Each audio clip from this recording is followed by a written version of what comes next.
Kaliteli bir mısır silajı ya da kalitesiz bir mısır silajı. Bunları ikisini beraber değerlendirdiğimiz zaman bir örnek üzerinden gidersek daha iyi olacak bu konuda. Örneğin günde 20-25 kilogram hayvanlarımıza mısır silajı veriyoruz, sağmal hayvanlarımıza.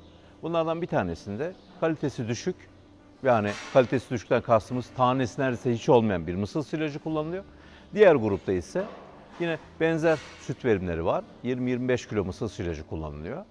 Tanesi çok kuvvetli bir mısır silajımız var. Diğer grup hayvanda ise.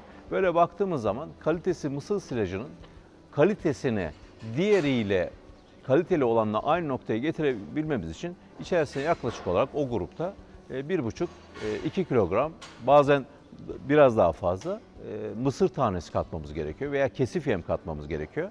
Böyle baktığımız zaman günümüz fiyatlarını da ele aldığımızda aşağı yukarı hayvan başına günlük neredeyse 2-2,5 lira, hatta mısır fiyatlarının çok yüksek olduğu zaman da 3 liraya varan maliyet farklılıkları oluşacaktır.